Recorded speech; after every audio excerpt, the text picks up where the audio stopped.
भाई जो गुरु बचन पे डट गे रकट गे फंद 84 के।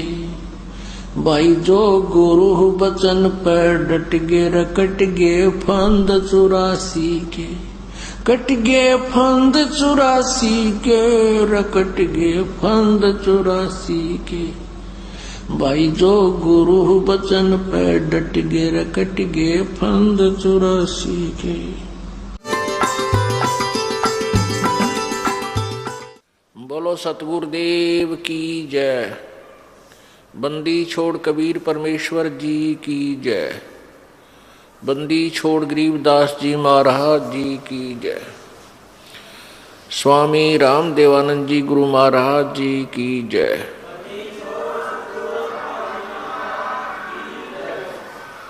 सर्व संतों की जय, सर्व भक्तों की जय, धर्मी पुरुषों की जय। श्री काशी धाम की जय, श्री छुडानी धाम की जय, श्री करौथा धाम की जय, श्री बरवाला धाम की जय। सत साहिब गरीब नमो नमो सतपुरुष को नमस्कार। गुरु की नहीं सुर नर मुनि जन साधुआं संतों सर्वस्दी नहीं। सतगुरु साहेब संत सब डंडो तुम प्रणाम। आगे पीछे मध्य हुए तिनको जा कुर्बान। निराकार निर्विषम काल जाल वैभंजनम निर्लेपम निज निर्गुणम अकल अनुबेशोन्दनम। सोहम सुरति समाप्तम सकल समाना निर्तलय। उज्ज्वल हीरंबर हरदमम बेपरवा अथाह वार पार नहीं मज्जतम। गरीब जो सुमरै सिद्ध होई गणनायक गलताना। करो अनुग्रह सोई पारस पद परवाना। आदि गणेश मनाऊं गणनायक देवन देवा। चरण कमल लो लाऊं आदंत करूं सेवा। परम शक्ति संगीतम रिद्धि सिद्धि दाता सोई। अवगत गुण अतीतम सतपुरुष निर्मोही। जगदम्बा जगदीशम मंगल रूप मुरारी। तन मन अर्पुं शीशम भक्ति मुक्ति भंडारी। सुर नर मुनि जन ध्यावे ब्रह्मा विष्णु महेशा। शेष सहस मुख गावे पूज्य आदि गणेशा। इंद्र कुबेर सरीखा वरुण धर्म राय ध्यावे। समर्थ जीवन जी का मन इच्छा फल पावे। 33 कोटि अधारा ध्यावे शेष 88। उतरे भव जल पारा कट है यम की फांसी। 33 कोटि आधारा ध्यावे शेष 88। उतरे भव जल पारा कट है यम की फांसी। सत साहिब कर जोरूं विनती करूं। धरूं चरण पर शीश।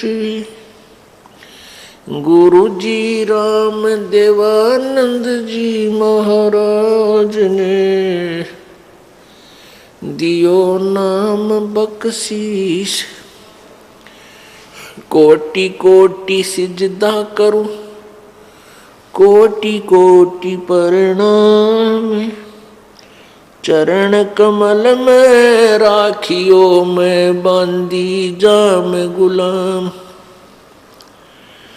कुत्ता तेरे दरबार का मोतिया मेरा नाम।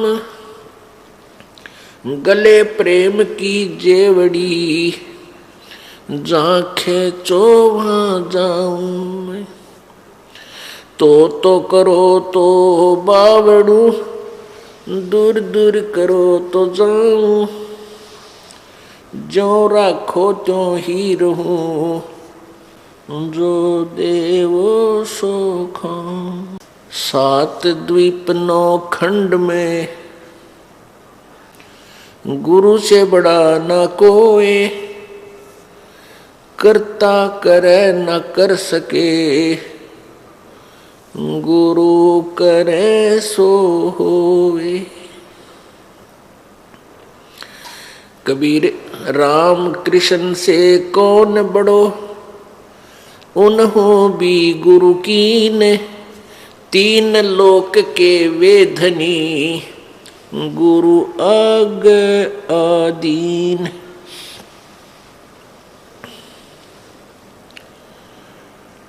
जय इब के सतगुरु मिले, सब दुख आँखों रो, चरणों ऊपर शीश धरूं, कहूं जो कहनियो। कबीर साईं मिलेंगे, पूछेंगे कुशलात, आद अंत की सब कहूं, अपने दिल की बात। गुरु जी तुम ना भूलियो, चाहे लाख लोग मिल जाही, हमसे तुमको बहुत है, तुमसे हमको नाही। कबीर तुमरे विसारे क्या बने, मैं किसकी शरण में जाऊं, शिव ब्रंच मुनि नारदा, इनके हृदय न समाऊं। अब गुण किए तो बहुत किए, अब गुण किए तो बहुत किए, करत न मानी हारे, बावे बंदा बख्श दियो हो, भावे गर्दन उतार। अब गुण मेरे बाप जी, बख्शो गरीब नवाज, जो मैं पूत कपूत हूँ, बोहर पिता को लाज। मैं अपराधी जन्म का, नख सिख भरे विकार, तुम दाता दुख भंजना, हमारी करो समर। परम पिता परमात्मा, पूर्ण ब्रह्म, सर्वशक्तिमान, सर्वेश्वर महेश्वर, मृत्युंजय कालज्ञ, सत्यनारायण, ये वही परमेश्वर हैं जो बनारस के अंदर काशी शहर में पवित्र 12 वर्ष की धरती पर 120 वर्ष तक एक जुलाहे की भूमिका करते रहे। लेकिन हम नादान बच्चे, तत्व ज्ञानहीन प्राणी होने के कारण हम अपने परमात्मा को पहचान नहीं सके।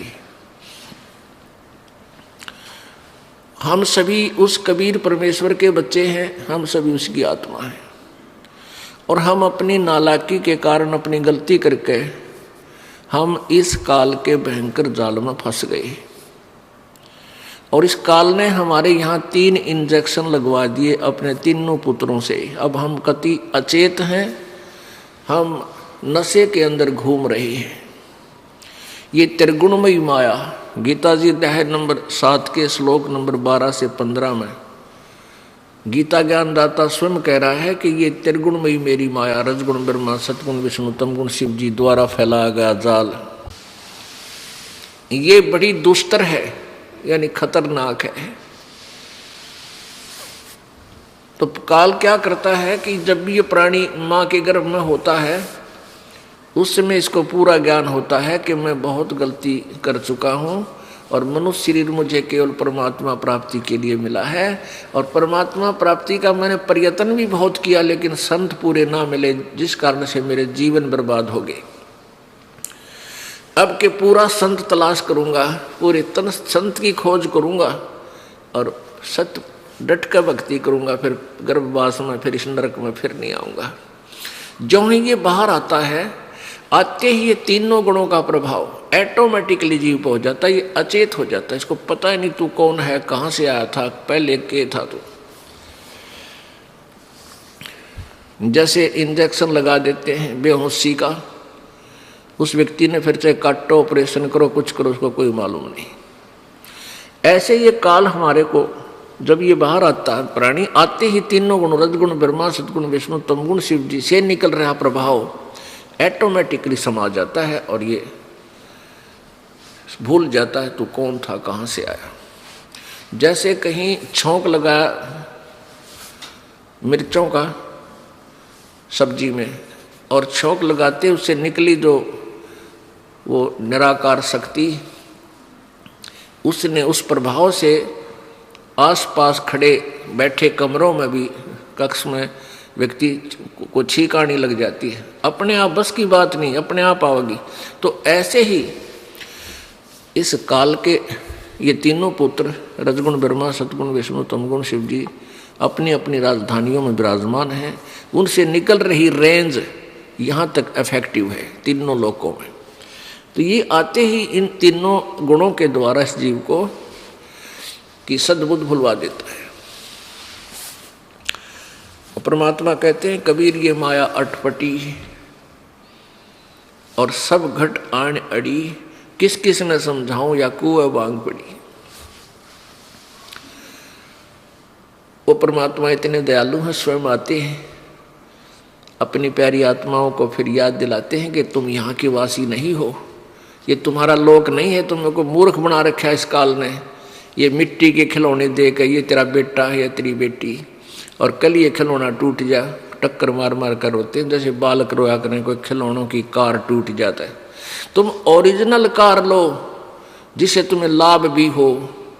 आप सतलोक में चलो, वहाँ तुम्हारा सथाई परिवार होगा, कभी मृत्यु नहीं होगी, कोई राग नहीं, झगड़ा नहीं, किसी प्रकार का कोई दोष नहीं, कोई कर्जा नहीं, कोई टेंशन नहीं। आप जी वहाँ से आए हुए हो, आप यहाँ के वासी नहीं हो।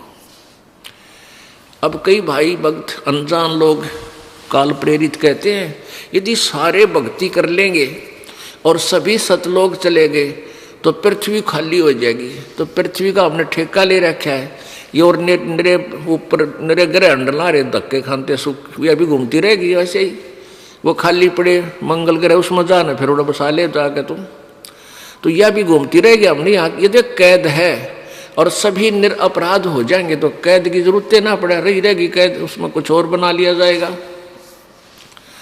तो ऐसे हम भ्रमित हैं और इन सभी भ्रमणाओं का नाश करने के लिए हमारे परमात्मा कबीर परमेश्वर जी स्वयं ही आते हैं, क्योंकि इस काल ने सबको मिसगाइड किया हुआ है।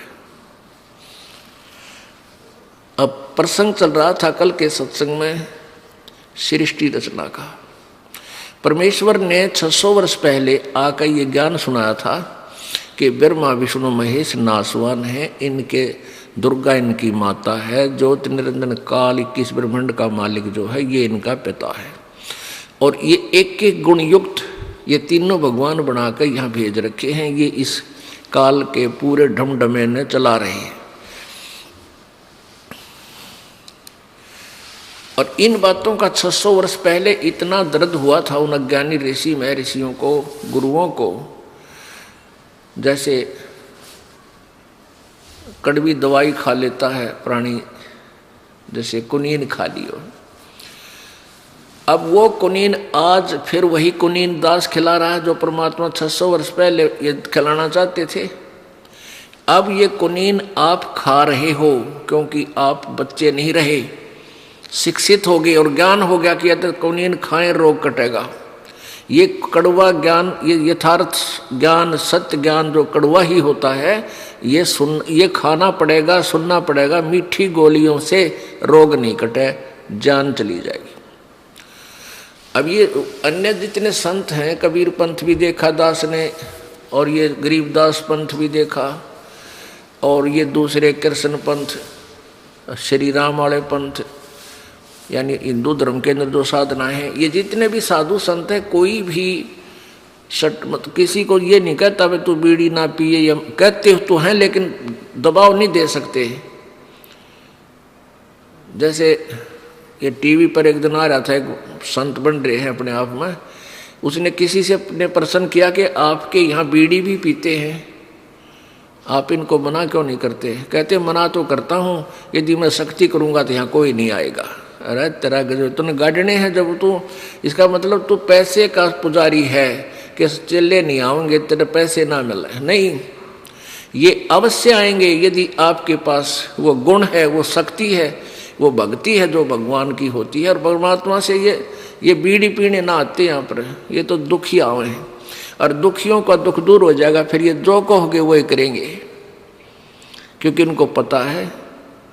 जैसे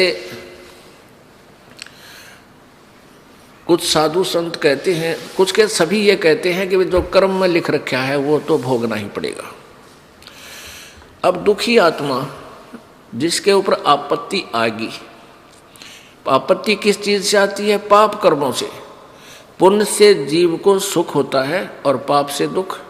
जब संकट आता है किसी प्रकार का, चाहे शारीरिक है, चाहे कोई और मानसिक परेशानी है, या कोई और किसी प्रकार का घर में या पशु हानि होती है, धन हानि होती है, तो ये उसी समय होती है जब पाप कर्म प्रारंभ हो जाते हैं। जब तक पुण्य चलते हैं ये प्राणी सुखी रहता है, चाहे ये कितने पाप करे, बुरे से बुरे कर्म भी करते हैं, मांस भी खाते हैं, शराब भी पीते हैं, बीड़ी भी पीते हैं, तम्बाकू भी खाते हैं, चोरी भी करते हैं, हत्याएं भी कर देते हैं, और वो लोग भी सुखी नजर आते हैं क्योंकि उनके पुण्य चल रहे हैं प्रारब्ध वाले।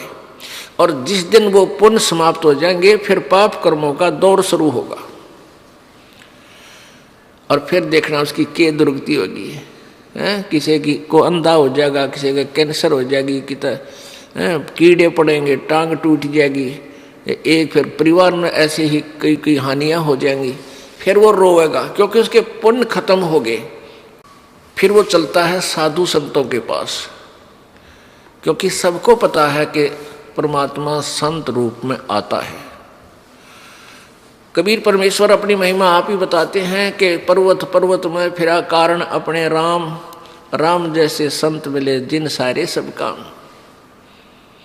तो फिर ये संतों के पास जाती बोली आत्माएं, जाते ही वो संत कोई ना कोई उनको जंतर मंत्र बताता है, ऐसा कर दे, ऐसा पूजा कर दे, ऐसे 11 रुपये रख दे, या ऐसे वहाँ एक भंडारा करवा दे।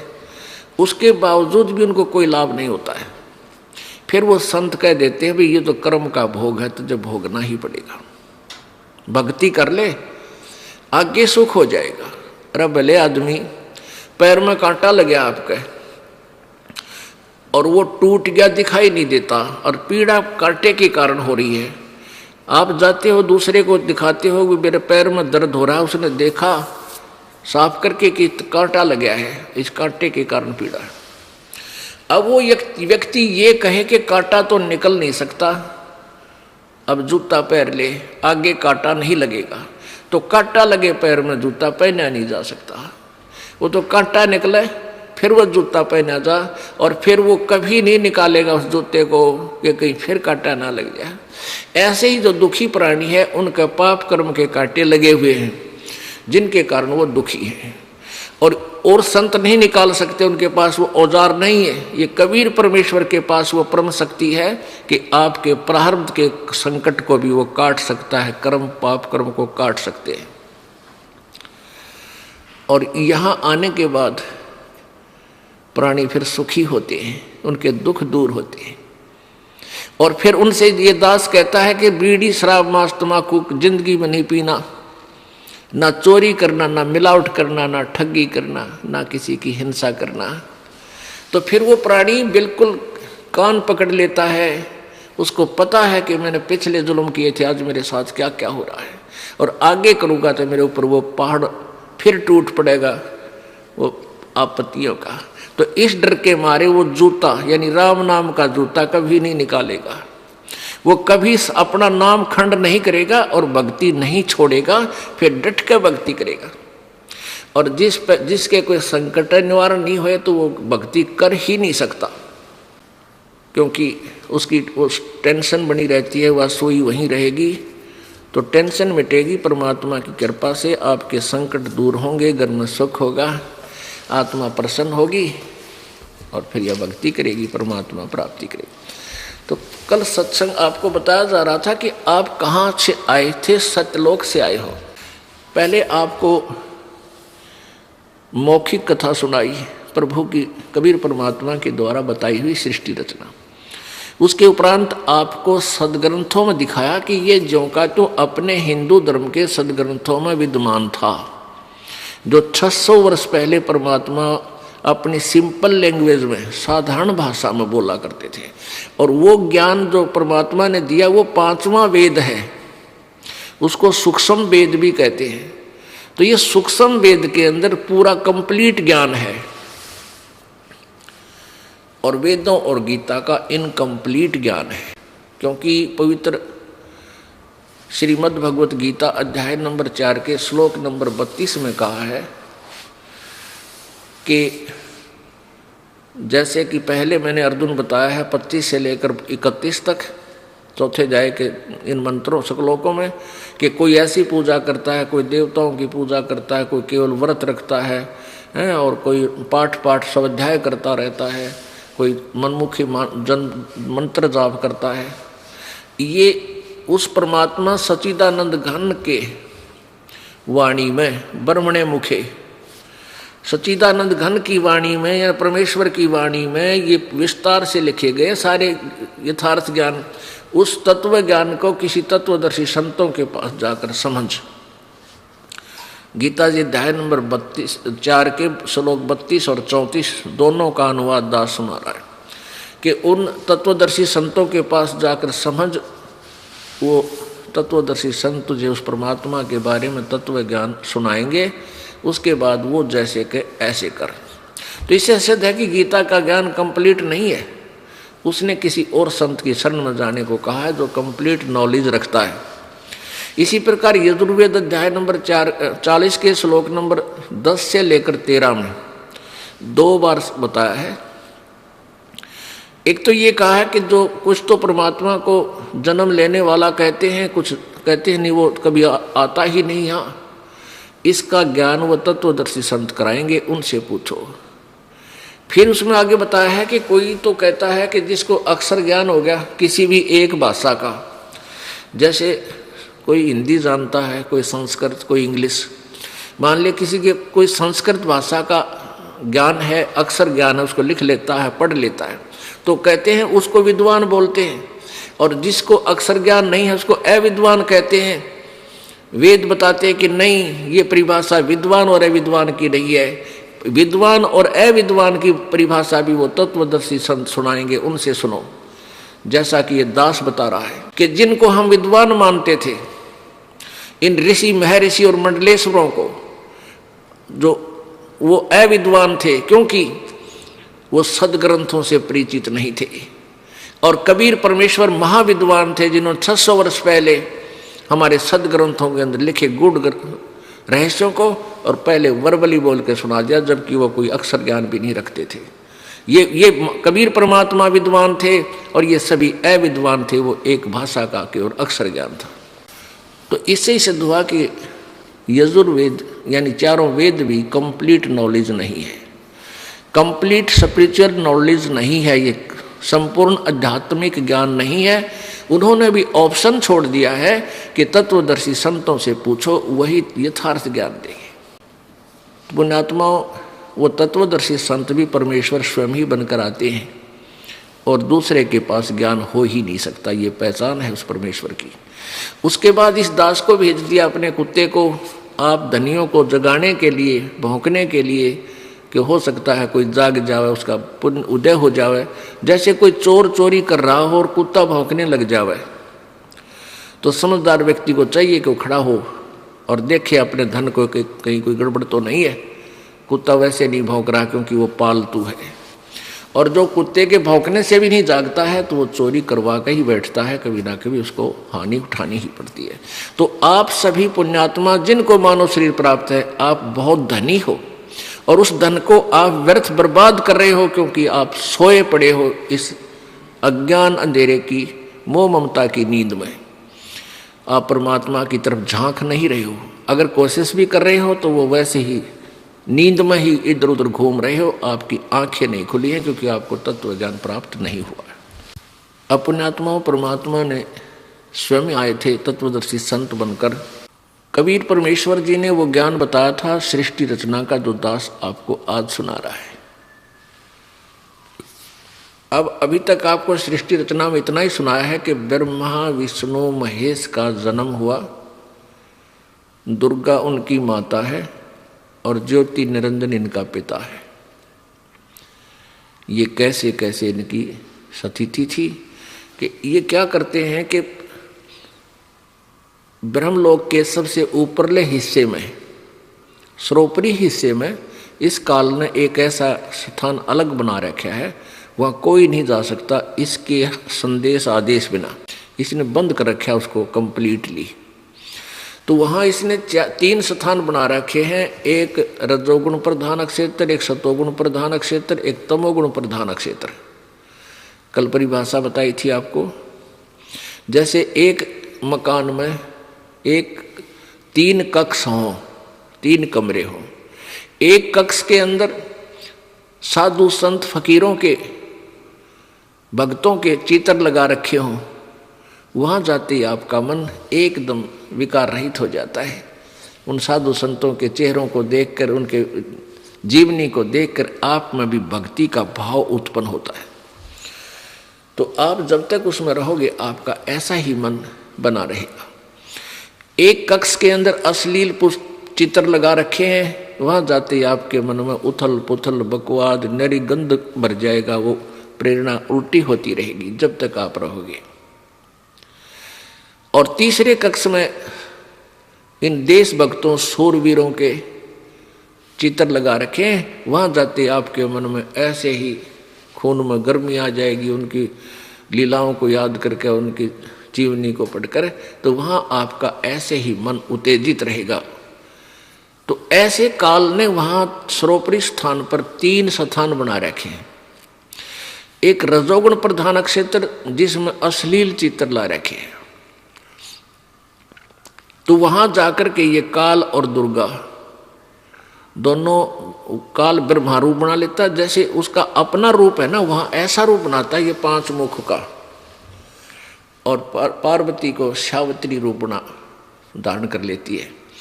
और ये वहां जब तक उसी क्षेत्र में रहते हैं जब तक बच्चा गर्भ में नहीं आता, और जब बच्चे की उत्पत्ति होती है तब तक ये वहीं रहते हैं। जब वो बच्चा उत्पन्न हो जाता है तो उसको अलग से कोमा में ही रखते हैं, अचेत कर देते हैं, और परवरिश जारी रखते हैं। जैसे आपने देखा हो अचेत व्यक्ति मेडिकलों में पड़े हैं 10-10 वर्ष से, घर ले आते हैं तो उसको दूध दाद डालते रहते हैं, वो रहता अचेत है और पर उसका शरीर ठीक रहता है, ऐसे करते हैं।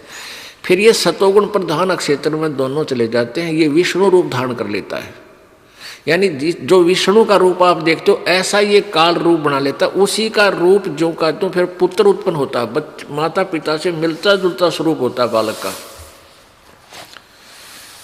और दुर्गा लक्ष्मी रूप धारण करती है, और ये तब तक उस सतोगुण प्रधान क्षेत्र में रहते हैं जब तक ये बालक उत्पन्न ना हो लेता। उसके बाद इस बच्चे को अचेत कर देते हैं और फिर तीसरे क्षेत्र में जाते हैं जो तमोगुण प्रधान क्षेत्र है। वहां पर ये शिवजी रूप धारण कर लेता है, जैसा आप देखते हो इन चित्रों में, ऐसा ही ये काल रूप धारण कर लेता है, ये ऐसा रूप धारण कर लेता है। और पार्वती, दुर्गा पार्वती का रूप बना लेती है, अर्थात इनका रूप ऐसा बनाते हैं, इससे ये पुत्र उत्पन्न होते हैं। तो ऐसे ही इसी स्वरूप के इन्हीं के उनिहार हो जाते हैं, इन्हीं की डुप्लीकेट कॉपी हो जाती है। अब जैसे जैसा पिता माता पर तकरीबन बालक का शकल जाती है, उसके बाद इनको जब ये युवा हो जाते हैं तब तक अचेत रखते हैं, क्योंकि काल इनको धोखे में रखता है। काल ने दुर्गा से कसम ले रखी है कि तुम मेरा भेद नहीं बताओगी किसी को। अब दुर्गा यहाँ फंस गई इसके जाल में अपनी नालायकी के कारण।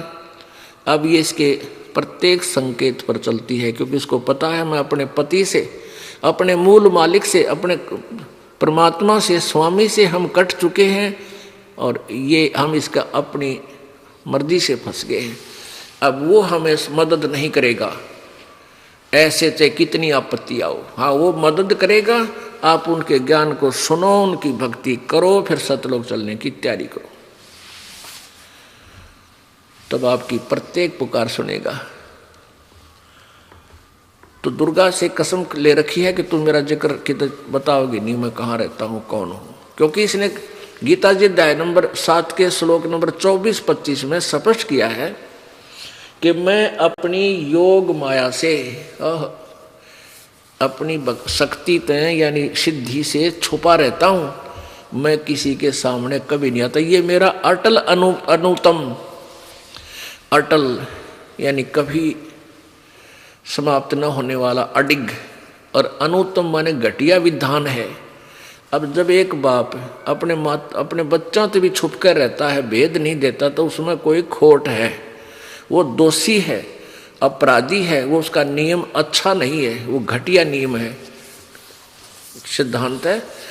तो ये खुद कहता है कि मेरा तो घटिया नियम है कि मैं कभी किसी के सामने नहीं आता। अब देखिए पवित्र गीता जी, अपने आत्मा परमात्मा पाना कोई बड़ी बात नहीं है, क्योंकि परमात्मा परमेश्वर कबीर जी ने बताया है अपना भेद आप ही पाने का।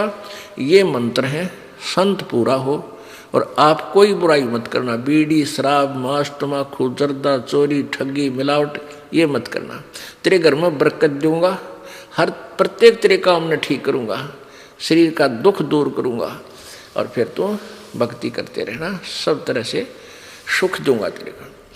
तो फिर तो ये जब एक बार हमारे हृदय में ये समा जाएगा कि सचमुच जो कबीर परमेश्वर ने हमें बताया है वो यही मंत्र था और यही ज्ञान था, हम गलत दिशा में जा रहे थे, फिर हम एक मार्ग पर चल पड़ेंगे।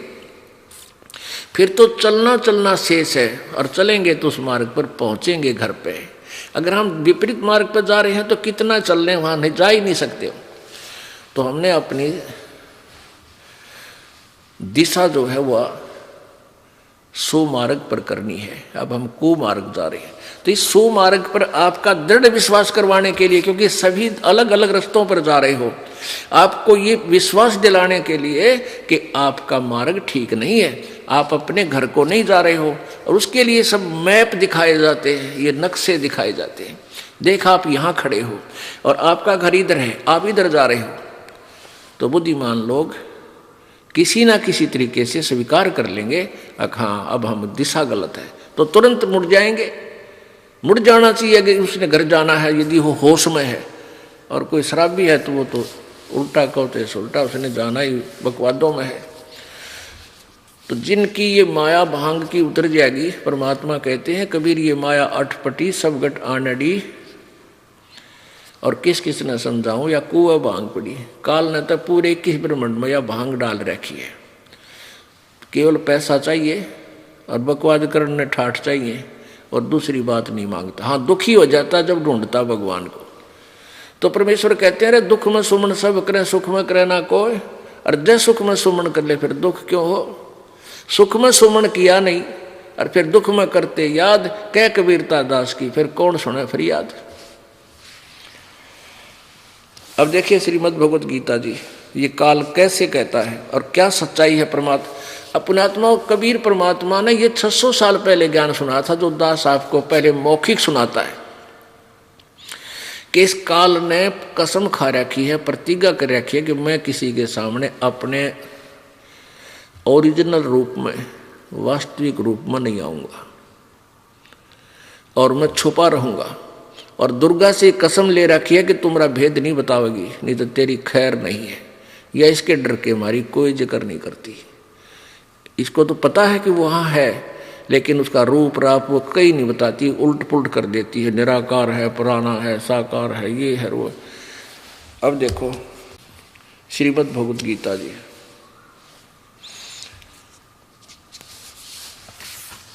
यह गीता प्रेस गोरखपुर से प्रकाशित है। इसके अनुवादक हैं जय दयाल गोविंद का, गीता प्रेस गोरखपुर। ये है जय दयाल गोविंद का, इसके अनुवादक निवेदक अनुवादक यही है। और ये प्रकाशक में मुद्रक हैं गीता प्रेस गोरखपुर, गोविंद भवन कार्यालय कोलकाता का संस्थान। इसके देखिएगा प्रश्न नंबर अध्याय नंबर 7 के श्लोक नंबर 24 और 25 में। अध्याय नंबर 7 और श्लोक देखिएगा नीचे 24। इसमें कहा है कि बुद्धिहीन पुरुष मेरे अनुत्तम अविनाशी परम भाव को न जानते हुए, अनुत्तम माने क्या है? घटिया। मेरे घटिया यानी अश्रेष्ठ, अवय माने अविनाशी यानी जो मैंने प्रण कर रखा है प्रतिज्ञा, या कभी ना समाप्त नहीं होगी, ये सदा बनी रहेगी, नहीं जानते हुए अव्यक्तम माम व्यक्तिम आपनम मन्यते। पहले संस्कार देखो क्यों अनुवाद करने अंदर उलझेड़े गिरे रखे इसमें। अव्यक्तम माने अव्यक्त यानी गुप्त रहता है, मन इंद्रियों से परे मुझ सच्चिदानंद परमात्मा को मनुष्य की भांति जन्म कर व्यक्ति भाव को प्राप्त हुआ मानते हैं। अब काल श्री कृष्ण में प्रवेश करके काल बोल रहा है कि ये बुद्धिहीन लोग जो सामने खड़े हैं राजा लोग, मेरे अनुत्तम अविनाशी परम भाव को नहीं जानते हुए अव्यक्तम माम व्यक्तिम आपनम मन्यते, ये मुझको अव्यक्त होता है जो कहीं छुपा हो, वस्तु है लेकिन वो दिख नहीं सकता, अव्यक्त को, मुझ अव्यक्त को व्यक्ति रूप में यानी कृष्ण मान रहे हैं। मैं कृष्ण नहीं हूं।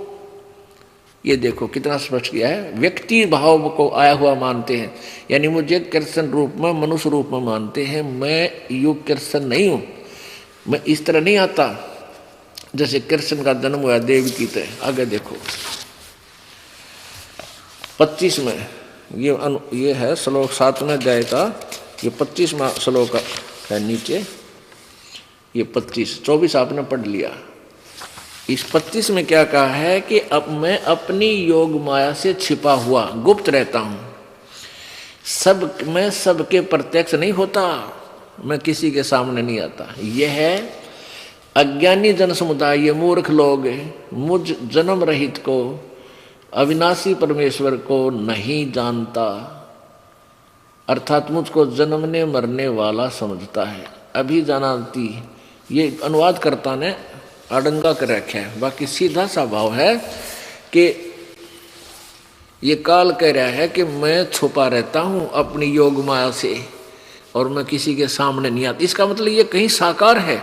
जैसे बादल छा जाते हैं तो सूर्य बादलों के पार अव्यक्त हो जाता है, वो बादलों के पीछे छुप गया, हमें दिखाई नहीं दे रहा। तो इस तरह उसकी स्थिति है काल की। अब क्या बताते हैं परमेश्वर अपनी वाणी में, जैसे सूरज के आगे बदरा ऐसे कर्म छयारे, प्रेम की पवन करे चित मंजन झलके तेज नयारे। जैसे सूरज के आगे बदरा बादल, ऐसे कर्म छयारे, ऐसे पाप कर्मों की छाया आपके आगे आत्मा और परमात्मा के बीच में छाई हुई है। जैसे सूरज के आगे बदरा ऐसे कर्म छयारे, प्रेम की पवन करे चित मंजन वो झलके तेज नयारे। कहते हैं भगवान तुम्हें दिखाई नहीं देता क्योंकि तुम्हारी आत्मा में पाप कर्मों और अज्ञान का पर्दा छा गया, बादल छा गए। और बादल कैसे दूर हटते हैं? तेज हवा चलती है, बादलों को इधर उधर फेंक देती है, फिर वो सूर्य चमकता हुआ दृश्य होता है, दृष्टिगोचर होता है। तो ऐसे परमात्मा हमें कहते हैं प्रेम की पवन और करे चित मंजन वो झलके तेज नयारे। परमात्मा के प्रति प्यार आवे, आंखों में आंसू गिरने लग जावे तो वो अपाप के बादल कटने लग गया आपके। जो भगवान की भक्ति समय, भगवान की ज्ञानी वाणी सुनते समय परमेश्वर की महिमा जब चलती है, आंखों से आंसू आने लग जाते हैं प्रेम में, तो समझ लिए आपके पाप कटन लाग रहे, शुरू हो गए और साफ हो जाएंगे कुछ दिनों में। तो प्रेम की पवन।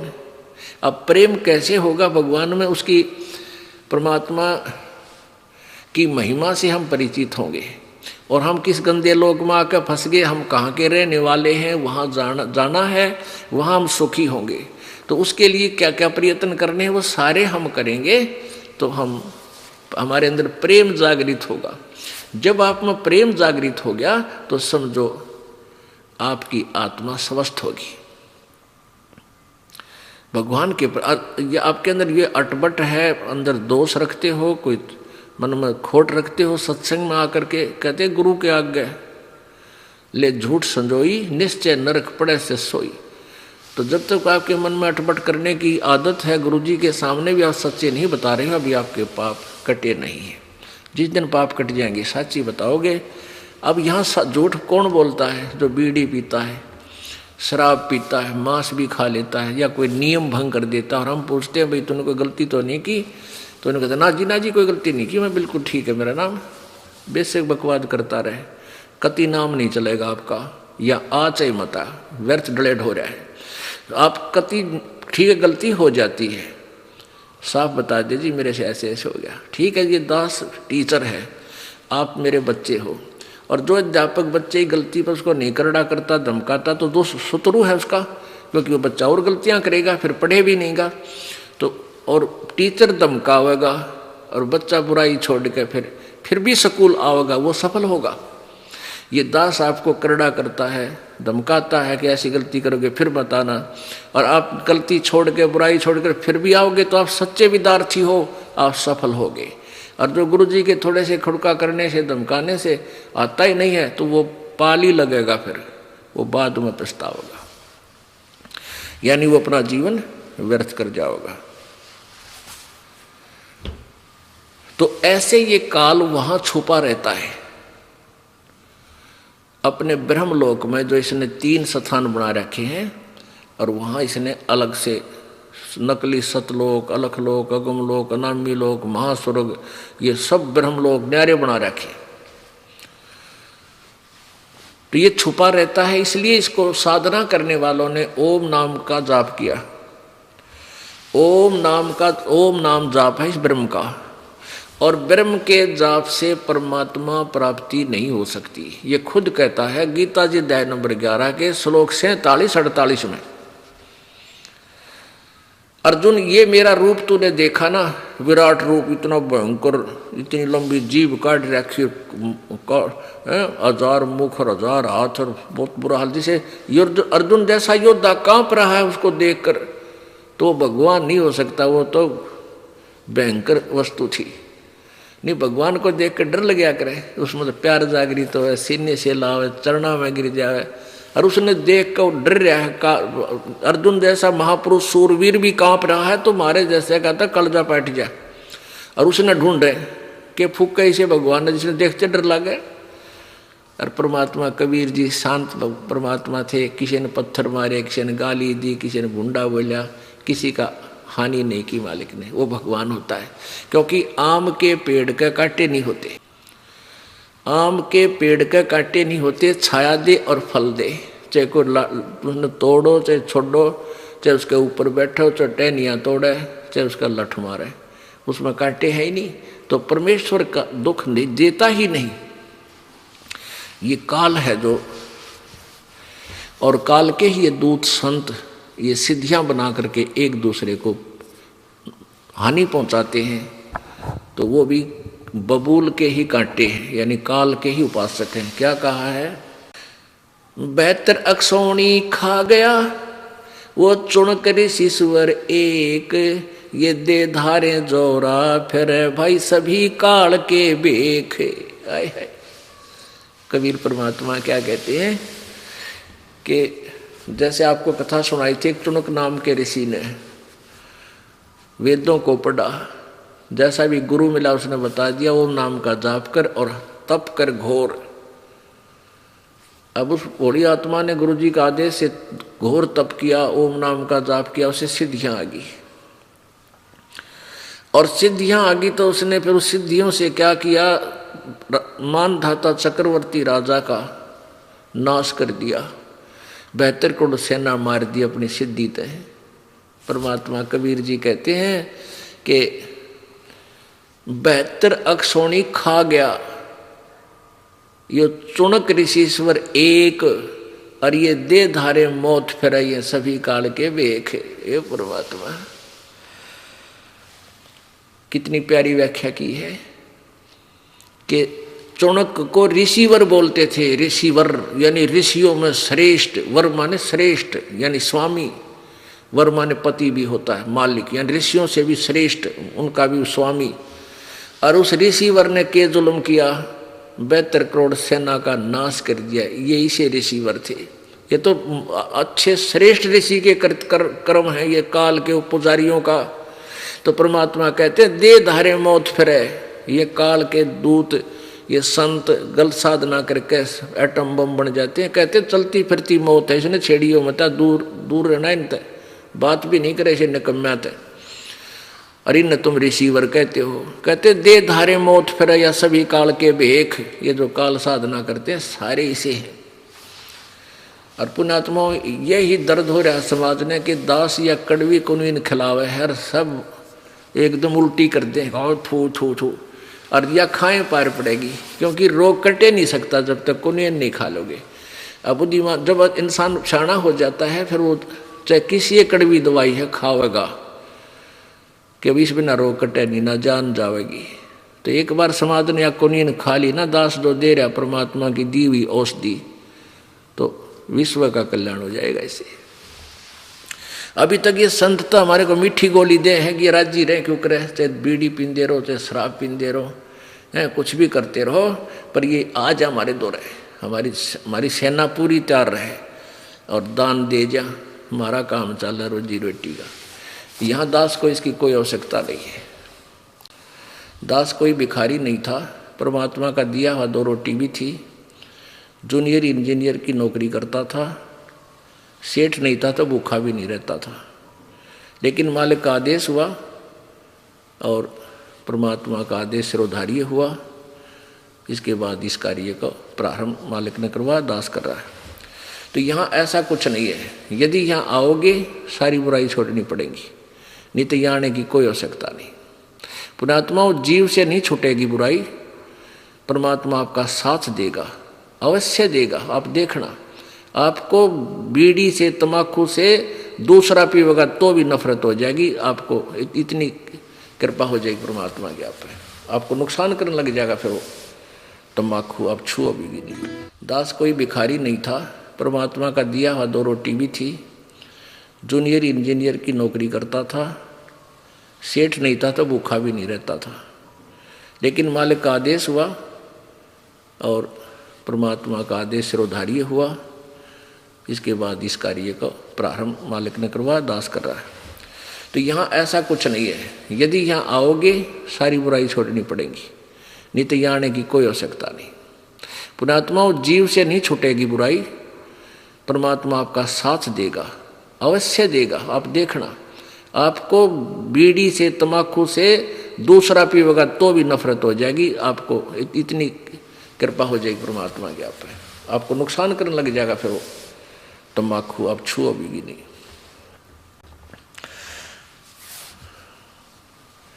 अब प्रसंग चल रहा है कि प्रेम की पवन करे चितबंधन धलके तेज नयारे। अब प्रेम की पवन जब परमात्मा के सही आपके ऊपर रगड़े लगेंगे, ज्ञान के, भक्ति के, सुमरण के, फिर दान करोगे, फिर अंतःकरण साफ हो जाएगा, आप में प्यार जागृत होगा। और जो साधना आप अन्य कर रहे थे उनसे प्यार जागृत नहीं होता, बल्कि द्वेष हो रहा है। जितने भी संत हैं आपस में यूं, आप किसी तो कर ले, कितने मंडलेश्वर जब कदे आपने इकट्ठे बैठे देखे होते, ये जिनके चैनल चले हैं, चैनल टीवी चैनलों पर ये रोज दुनिया ने प्रचार करते हैं, ये इकट्ठे होंगे लड़े, क्योंकि सारे के मार्ग न्यारे न्यारे, कोई कुछ कह रहा है, कोई कुछ बता रहा है, कोई कुछ कह रहा है, वो उसकी निंदा कर रहा है, उसकी वो सचमुच निंदा कर रहे हैं और दास केवल यथार्थ बता रहा है। तो साधु संत इकट्ठे होने चाहिए, अगर वो संत हैं एक दूसरे से विरोध नहीं होना चाहिए उनको, और सब ने मिलकर, मान लीजिए दास जो ज्ञान बता रहा है और किसी को इस पर आपत्ति है, वैसे तो आपत्ति दास छोड़ता है को नहीं, क्योंकि साथ लालटेन दिखा देता है ये टॉर्च कि आप ये बोल रहे हो श्रीमान जी, आपकी ये पुस्तक है, आपने लिखा है और हमारे वेद ये बता रहे, तो उसकी जुबान पर टेप लग जाती है, वो बोल सकता नहीं, हिल सकता नहीं। फिर वो बकवाद करता है, वो तो गुंडा है, झूठा है, उसकी बातें मत सुनना है, वो तो निंदा करता है। और क्या बोलेगा, फिर यही बोलेगा, अरे एक बात तो बता, जो तेरी निंदा करी हो, तुझे गुंडा कहा हो, तू चोर कहा हो या ठग कहा हो, तेरे ज्ञान मत रोटी ढूंढी है और वो वेदों से कंपेयर की है, सदग्रंथों से कंपेयर, इतना किया दास ने। तो एक दिन आएगा, इन सभी ने सरेंडर करना पड़ेगा जनता के सामने। ये स्वीकार करेंगे हमारा ज्ञान गलत है। अगर ये संत होंगे, ये तत्व ज्ञान, ये मूल ज्ञान कबीर जी ने अभी तक छुपाने का आदेश दे रखा था और लाख दुआई कर रखी थी धर्मदास, तो ये लाख दुआई यो तत्व ज्ञान, ये मूल ज्ञान की तो बाहर न जाई। और ये मूल ज्ञान बाहर जो पढ़ी पिछली पीढ़ी हंस नहीं तरी, अगर ये ज्ञान आम कबीर पंथी को भी होता और उसके पास नाम देने का अधिकार नहीं होता, तो हम कैसे समझाते कि हम ठीक बता रहे हैं वो गलत बता रहे हैं। ये सारे तक कबीर पंथियों के मुंह बंद हो जाएंगे और सारे ये नकली पंथी जो और हैं उनके, और साथ में जो हिंदू धर्म को मिसगाइड कर रहे हैं और अन्य ये संत इनको मूर्ख बना रहे हैं, इन सब के मुंह बंद हो जाएंगे, क्योंकि ये सदग्रंथ आज हमारे साथ हैं, ये बोल रहे हैं। तो ये मूल ज्ञान छुपा कर रखा था परमात्मा ने अपनी सोषम वेद में, और आज दास आपको सुना रहा है और इनमें प्रकट दिखा रहा है अपने सदग्रंथों में। तो फिर संशय रहेगा ही नहीं, तो अपने आप पहचानोगे, आपने तो भगवान चाहिए, आपने परमात्मा चाहिए है और परमात्मा मिलने जा रहा है। फिर आनाकानी किसी पुण्यात्मा पीछा नहीं हट्या करते, छोड़ देंगे सब कुछ को, चाहे कोई किसी महंत संत बने हो, वो तो नकली सांग है, आप भी नरक में जाकर आपको भी ले जाएगा। अब देखो, इन तीनों का ब्याह हुआ करा दुर्गा ने, यही देवी पुराण चल रहा है। ये देखिएगा, ये है तीसरा स्कंद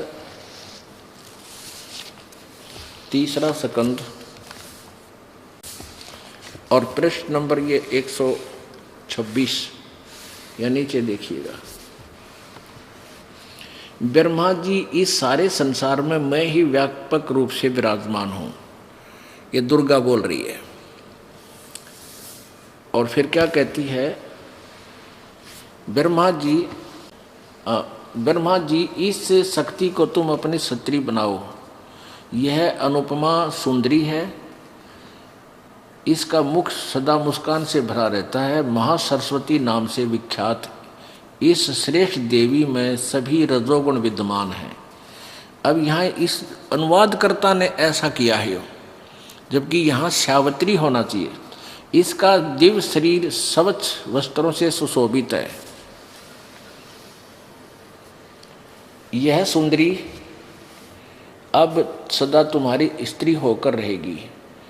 इस प्रेयसी भार्या को भी मेरी ही विभूति समझकर आदर की दृष्टि से देखना। आगे देखो, अब तीसरा स्कंद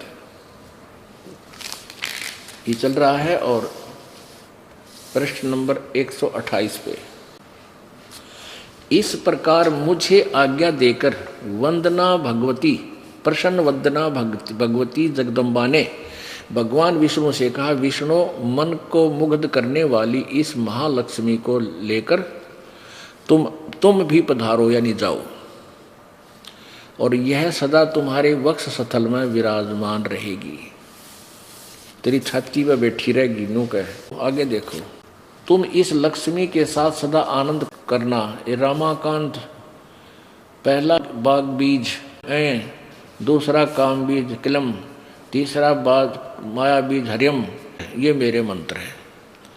अब देखो, कहीं की ईंट कहीं का रोड़ा, अरदास आपको ये परमात्मा ने दिए हुए सत्य यानी सूक्ष्म वेद में जो ज्ञान है उसमें से ये मंत्र आपको दिए जाते हैं, वो बिल्कुल एक्यूरेट मंत्र हैं और सारे ही कंप्लीट हैं।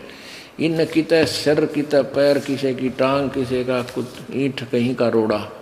आगे कहते हैं कि भक्ति और मुक्ति देने वाले इन मंत्रों को सदा स्मरण रखना चाहिए। ऊपर जो बोले हैं, कल्याणकारी इच्छा करने वाले पुरुष ओम इस प्रवण के साथ मंत्र जप करे। पुरुषोत्तम तुम वैकुंठ की रचना करके वहीं विराजमान रहो। पुण्यात्मा जो दास आपको पहला मंत्र देता है वो 5 नाम, इसमें से 2 नाम इसने स्पष्ट किए हैं, लेकिन कहीं की ईंट कहीं का रोड़ा, फिर कहते तेरा कल्याण हो, ओम नाम जपले जतन कल्याण चाहिए। और ये सहयोगी मंत्र हैं, ये मोक्ष के अकेले से मोक्ष नहीं, ये सहयोगी मंत्र हैं। जैसे रोग काटने के लिए ग्लूकोज अलग है, ग्लूकोज रोग नहीं काटती, वो सहयोग देती है शरीर को स्वस्थ बनाने में, लेकिन रोग काटने की औषधि न्यारी होती है। आगे देखो, देवी ने कहा, शंकर मन को मुग्ध करने वाली यह महाकाली गौरी नाम से विख्यात है, तुम इसे पत्नी बनाओ, पत्नी रूप से स्वीकार करो, कैलाश की रचना करके वहीं रहो और इसके साथ सुखपूर्वक आनंद करो, तुम्हारी लीला में तमोगुण की प्रधानता रहेगी। अब ये क्लियर हो गया पुण्यात्माओं, जो परमेश्वर जी ने 600 वर्ष पहले जो कथा सुनाई थी, जो ज्ञान दिया था अपने संवेद में, सुख संवेद में, यानी सच्चिदानंद घन की वाणी में, अर्थात कबीर वाणी में, वो 100% 100% सत्य है। और आज हमारे सदग्रंथ उसको सेकंड कर रहे हैं, उसका समर्थन कर रहे हैं। भले ही इन सदग्रंथों में कंप्लीट नॉलेज नहीं है, फिर भी कबीर परमेश्वर से सुना हुआ ये ब्रह्मा जी कहीं ना कहीं से थोड़ा बहुत हिंट दे ही रहा है। अब दास आपको दिखाएगा श्रीमद् भगवत गीता, जिसमें तीनों देवताओं ब्रह्मा, रजगुण ब्रह्मा, सतगुण विष्णु, तमगुण शिव जी की उत्पत्ति स्पष्ट होती है। एक बार फिर कंसेप्ट क्लियर करना पड़ेगा कि रजगुण ब्रह्मा है, सतगुण विष्णु, तमगुण शिव जी, फिर ये पवित्र गीता आपके समझ में आएगी। और देवी पुराण में स्पष्ट किया है और शिव पुराण में स्पष्ट किया है कि दुर्गा को प्रकृति भी कहते हैं। पवित्र श्रीमद् भगवत गीता पवित्र चारों वेदों का सारांश है, और चारों वेद इतने मोटे मोटे हैं जिसमें 18,000 कुछ मंत्र हैं, और गीता जी में केवल 700 मंत्र हैं। तो 18,000 मंत्रों को 700 मंत्रों में लाना, उसके लिए कोड वर्ड, सांकेतिक शब्द ज़्यादा हैं। इसलिए 15वें अध्याय के प्रथम श्लोक में बताया है कि तत्वदर्शी संत ही पूरा ज्ञान इसको खोल कर समझाओगा गीता जी को। और तत्वदर्शी संत वो होगा जो उल्टे लटके संसार रूपी वृक्ष के जड़ से लेकर तना, डार और शाखाओं को भिन्न भिन्न बता देगा। तो परमेश्वर कबीर जी ने ही आकर यह भूमिका की थी तत्वदर्शी संत की, और उन्हीं का दिया हुआ ज्ञान इस दास के पास उपलब्ध है। कबीर परमेश्वर जी ने कहा था, कबीर अक्षर पुरुष एक पेड़ है, निरंजन वा की डार, और तीनों देवा शाखा है, ये पात रूप संसार। और जड़ है वो कौन है? वो अलग है, वो परमात्मा है। बाहर जो तुम्हें दिखाई देते हैं ये ऐसी स्थिति है। तो ये बताया है 15वें अध्याय के प्रथम श्लोक में गीता जी में कि जो इस संसार रूपी वृक्ष के भिन्न भिन्न बता देगा वो तत्वदर्शी संत है। और चौथे अध्याय के 34वें श्लोक में गीता जी में कहा कि अर्जुन उस तत्व ज्ञान को समझने के लिए उन तत्वदर्शी संतों की खोज कर। तो यहाँ तत्वदर्शी संत की पहचान भी बता दी 15वें अध्याय के प्रथम श्लोक में। तो यहाँ देखिएगा श्रीमद् देवी भागवत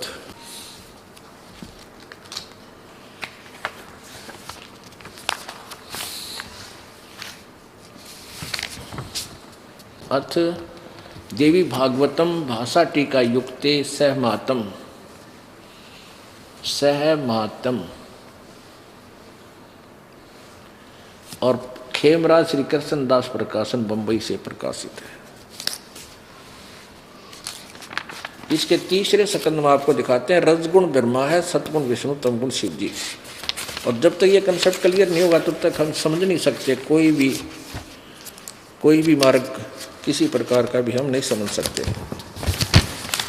ये देखिएगा अथ श्रीमद् देवी भागवते भाषा टीका युक्ते तृतीय सकंद है प्रारंभते।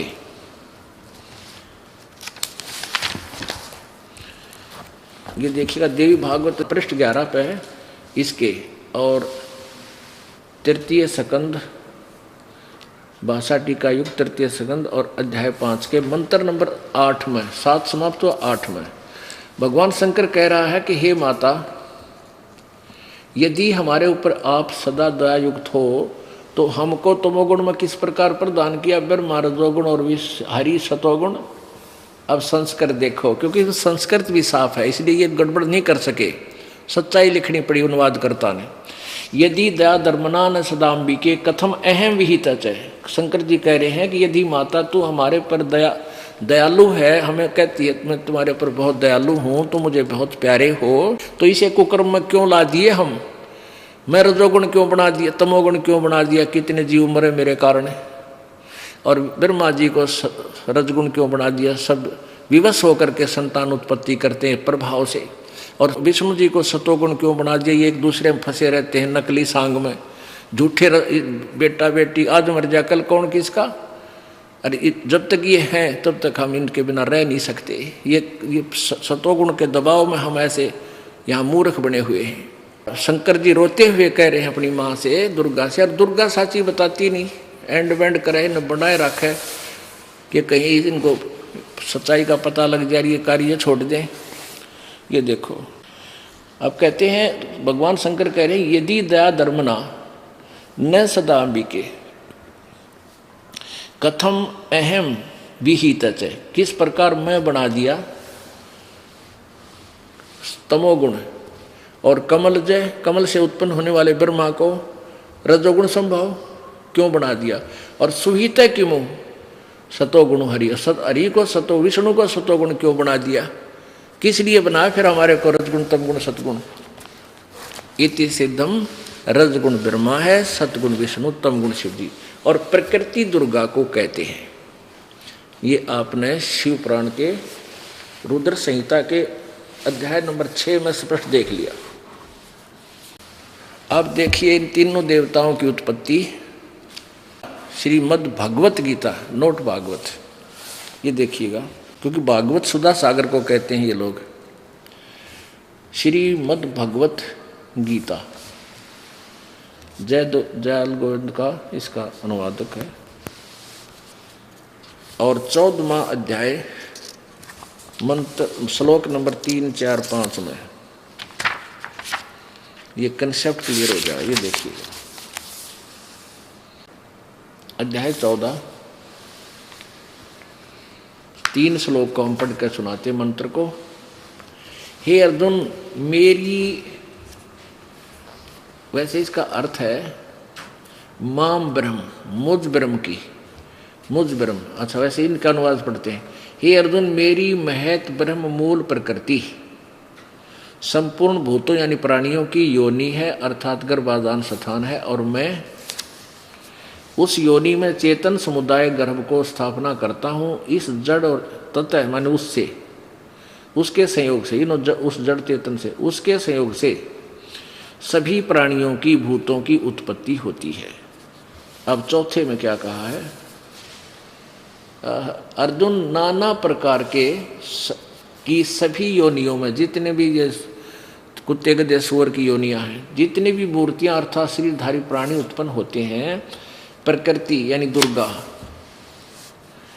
उन सब की गर्भ धारने वाली माता है, और मैं बीज स्थापन करने वाला पिता हूँ। ओह 5वें में हे अर्जुन सतगुण विष्णु, रजगुण ब्रह्मा और तमगुण शिव जी ये प्रकृति से उत्पन्न, ये दुर्गा से उत्पन्न हुए हैं।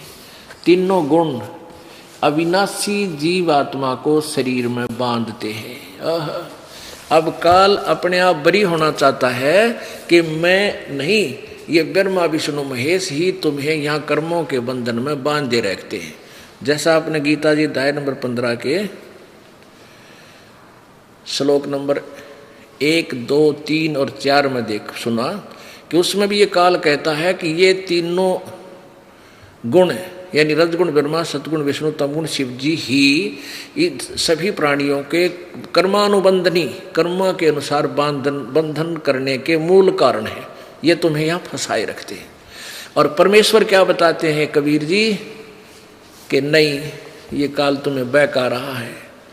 ये सब ने मिलकर ही तुमको इन सभी ने मिलकर आपको यहाँ फंसा रखा है। क्या बताते हैं?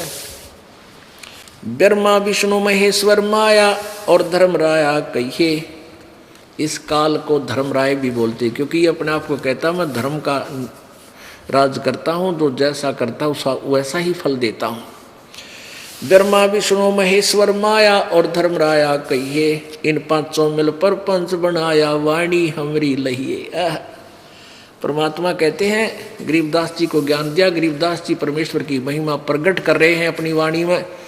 जैसा कि कबीर सागर में आपने देखा कि कबीर परमेश्वर ने 600 वर्ष पहले कहा था कि 12वां पंथ जो गरीबदास पंथ होगा और उसका प्रवर्तक होगा वो 1774 में उसका जन्म होगा। उसमें 75 गलती से लिखा है कबीर सागर में। और उससे मेरी महिमा की वाणी प्रकट होएगी। लेकिन वो गरीबदास पंथ वाले भी उस वाणी को नहीं समझ सकेंगे। फिर 12वें पंथ में चल के हम ही आएंगे और फिर उस वाणी को निर्णय करके समझाएंगे। सब पंथों को मिटाकर एक ही पंथ चलाएंगे। तो ये परमेश्वर की महिमा की वाणी गरीबदास जी ने प्रकट की है कि कबीर जी क्या बताना चाहते हैं। क्या बताते हैं कबीर जी, इन पांचों मिल जीव अटकाए, युगन युगन हम आन छुटाए। इन पांचों ने मिलकर तुम्हें यहाँ फंसा रखा है और युग युग प्रत्येक युग में आके हम ही छुड़वाते हैं तुम्हारे को इनसे। सत भक्ति करवा के, सच्चा ज्ञान दे के, तुम्हारा विश्वास दृढ़ करा के और सतलोक ले जाते हैं। बंदी छोड़ हमारा नामम, अजर अमर है अस्थिर ठामम। कबीर परमेश्वर कहते हैं बंदी छोड़ है मेरा नाम, यानी बंद छुड़वाने वाले। और हमारा स्थान सतलोक अजर अमर है, वो कभी नष्ट नहीं होता। वो शाश्वतम स्थानम, वो सनातन परम धाम है जो हमारा वास्तविक स्थान है।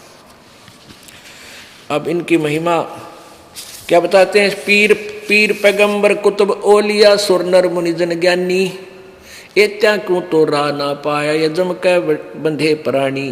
हे बंदी छोड़। अब ये है ये सूक्ष्म वेद। इस सुख यानी सच्चिदानंद घन की वाणी, इसके एक श्लोक को अनुवाद करने के लिए पीर पैगंबर कुतुब ओलिया सुर नर मुनिजन ज्ञानी, एत्या को तो रा ना पाया ये काल के बंधे प्राणी। इनको तो तत्व ज्ञान नहीं मिला, ना देवताओं को, ना ऋषियों को, ना महर्षियों को। इनको तत्व ज्ञान प्राप्त नहीं था, इसलिए ये काल की ही डोर से बंधे रहे। परमेश्वर कहते हैं, कबीर जी कहते हैं, सुर नर मुनिजन 33 करोड़ी बंदे सभी निरंजन डोरी। ये काल की डोर का बंद रहे, इनको यथार्थ ज्ञान नहीं है। और पुण्यात्मा यहाँ एक बात समस्या आ जाती है कि क्या ब्रह्मा विष्णु महेश और देव ऋषियों ने किसी को ज्ञान नहीं था? हाँ, किसी को ज्ञान नहीं था। अब या फिर कुनीन होगी या अलग उतरा, अलग में उतरे नहीं, हमारे दिमाग में स्वीकार्य नहीं हो, गले नहीं उतरेगी। लेकिन यह उतारेंगे गले, वो गले उतरे अंदर जाए बिना दवाई काम नहीं करे, अगर ऊपर रहेगी तो इसके लिए फिर आपको प्रमाण दिखाना पड़ेगा। पुण्यात्माओं, प्रत्येक सत्संग में, ये सत्संग कहो या लेक्चर कहो या क्लास कहो, ये पीरियड कहो, ये प्रत्येक पीरियड में यहाँ एक सामूहिक सत्संग सतल है। क्या होता है कि जैसे ये 3-4 दिन का हम लगातार इसलिए करते हैं कि एक परिवार में 5-6 सदस्य हैं, तो 2 आ जाते हैं पहले दिन, वो चले जाते हैं सत्संग, एक सुनकर दिन का मान ले। फिर शाम में दूसरे आ जाते हैं, आसपास हैं तो यहाँ आसपास का ऐसा है, और फिर तीसरे आ जाते हैं अगले दिन। तो ऐसे वो अपना 3 दिनों में टर्न वाइज सारे लाभ उठा ले जाते हैं। तो इसलिए दास चाहता है कि रह कर ये रेग मार बार बार मारा जाता कि सब का मैल उतर जाए। और जो पुण्यात्मा बार बार सुनते हैं प्रभु की महिमा, चाहे 1,00,000 बार सुन ले तो बार भी आनंद आना चाहिए। यदि आपको आनंद नहीं आ रहा कि तो कल सुनी थी आज भी फिर सुना रहे हैं गुरु जी, तो आप अस्वस्थ हैं, आप अभी भक्ति योग नहीं हुए हो। जैसे व्यक्ति को बुखार हो जाता, मलेरिया, उसको रोटी भी कड़वी लगती है, मनुक्खा दाख भी कड़वी लगती है, और उसका इलाज क्या है? कड़वी लग गए हैं तो कुनीन कड़वी खानी पड़ेगी, फिर वो स्वस्थ होगा। और स्वस्थ होने के बाद फिर वो सूखी रोटी भी उसको मीठी लगेगी। ऐसे ही जो व्यक्ति पहली बार सत्संग सुनता है उसको ये ज्ञान अटपटा सा लगता, पर सुनता रहे, फांकी मार इसकी, ना चाहते हुए, जैसे गोली ना चाहते हुए भी गटक जाया करें, ना चाहते हुए सुनते रहना इस ज्ञान को। ये कानों के माध्यम से आपके पेट में जाएगी कुनीन और फिर साफ कर देगी अंदर से, जिससे आपको कड़वापन था। अब दिखाते हैं कि ना ब्रह्मा सुर नर मुनि जन 33 करोड़ी बंदे सभी निरंजन डोरी, पीर पैगंबर कुतुब ओलिया सुर नर मुनि जन ज्ञानी, एत्या को तो रा ना पाया ये जम कै बंधे प्राणी। ये वाणी परमात्मा की। अब इस वाणी को सिद्ध करना अति आवश्यक है, नहीं तो कोई भी नहीं मानेगा कि ब्रह्मा विष्णु महेश सुर माने देवता है। इन देवताओं को ज्ञान नहीं था और इन मुनियों को ब्राह्मणों को कोई ज्ञान नहीं था, ऋषियों को तत्व बिल्कुल भी ABC ये तो वेद ज्ञान था ही नहीं इनको। अब ये सिद्ध करेंगे अपने सदग्रंथ श्रीमद् देवी भागवत। देखिए तो पुण्यात्मा, इस जितनी बार भी आप सत्संग सुन रहे हो और आपको प्रत्येक जितनी बार भी रह कर जो बार बार रिपीट भी की जाती है तो भी अच्छी लगती है, तो आप समझते हो जैसे सुबह रोटी खाई आपने और शाम में फिर आपकी रुचि रोटी भोजन में है, तो आप समझते हो यदि अरुचि है तो आप अस्वस्थ हो लिए वो कड़वी दवाई फिर खाओ। कहने का भाव ये है कि ये मान लिया आपको लगता है गुरु जी ने कल भी दिखाई थी परसों भी दिखाई थी, ऐसा मन में आता है तो आप अभी अस्वस्थ है, पर फिर सुन इस कड़वी दवाई न खाता ही रहे, अरुचि से भी सुनता रहे, ये रोग ऐसे ही कट जाएगा। फिर आपको चाहे 100 बार सुननी पड़े 100 बार अच्छी लगेगी। अब देखिएगा श्रीमद् देवी भागवत गीता प्रेस गोरखपुर से प्रकाशित है।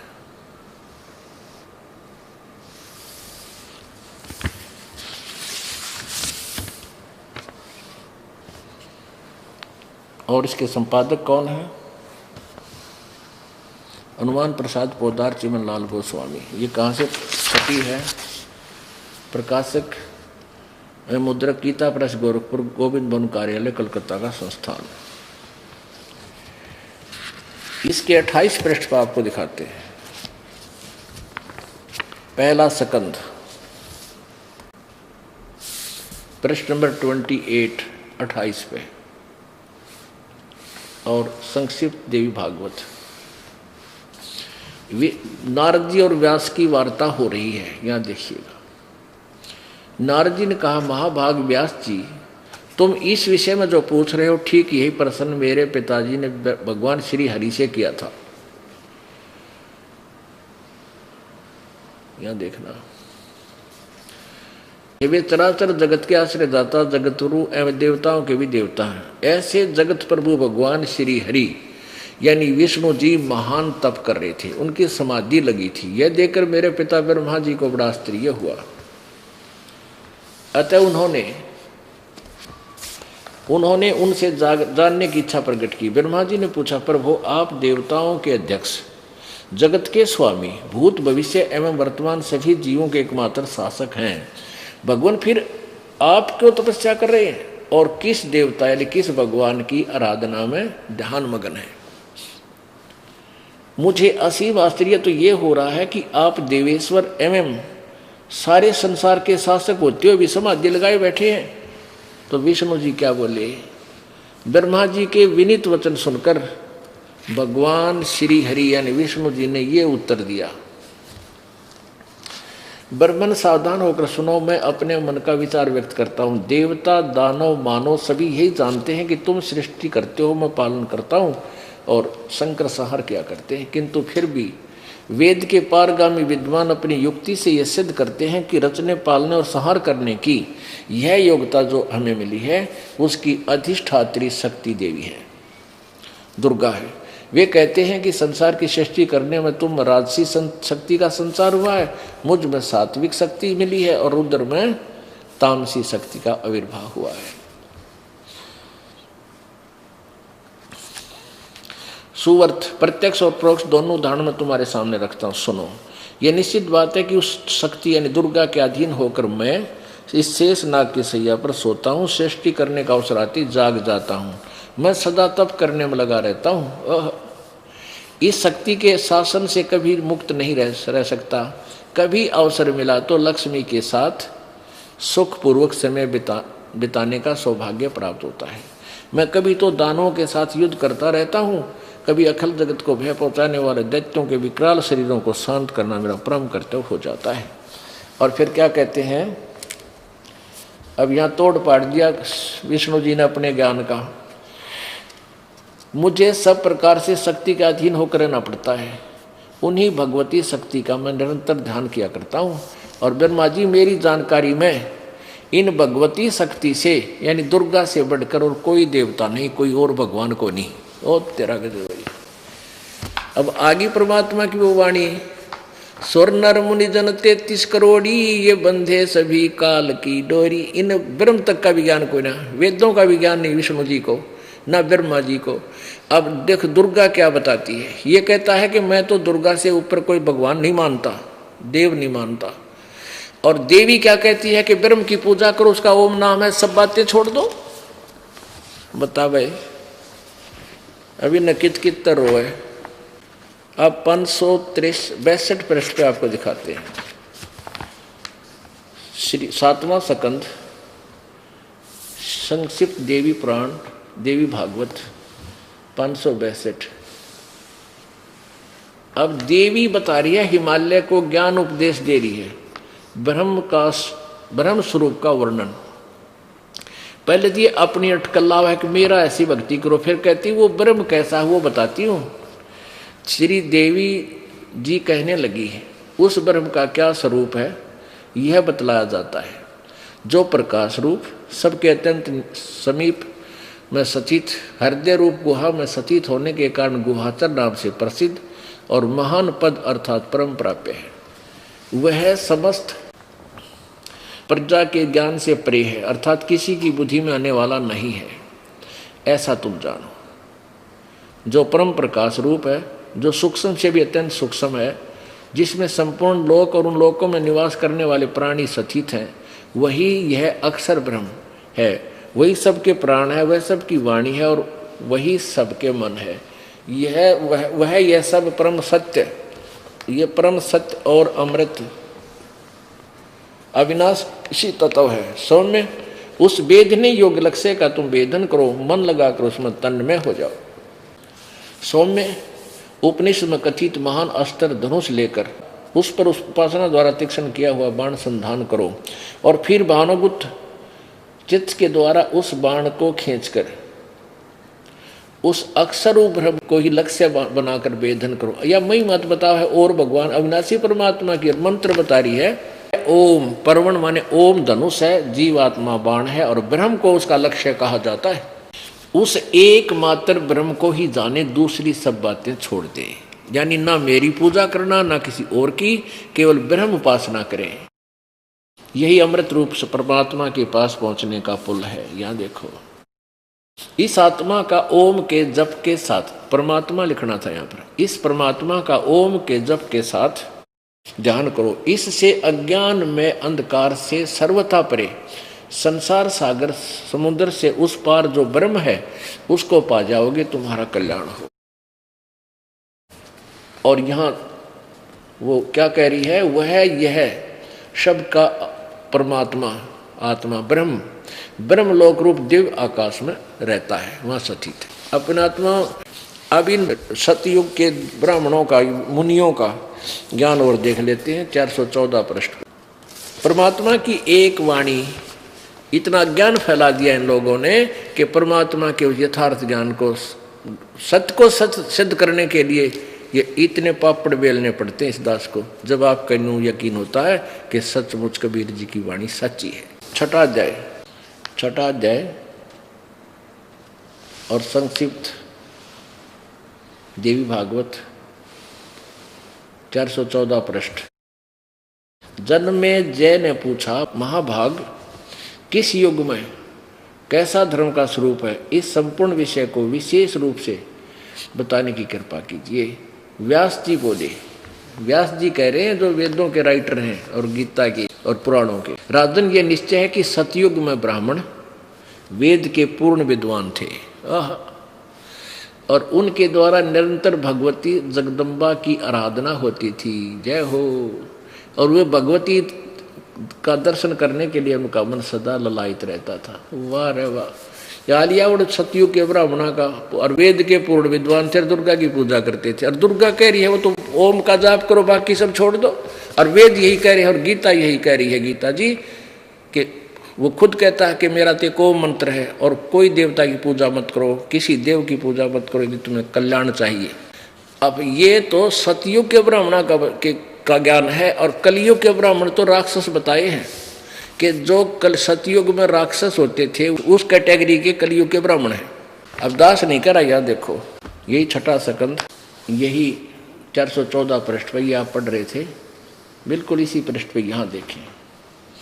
धर्म की ये सती जी त्रेता युग में रही, परंतु कुछ ह्रास हो गया।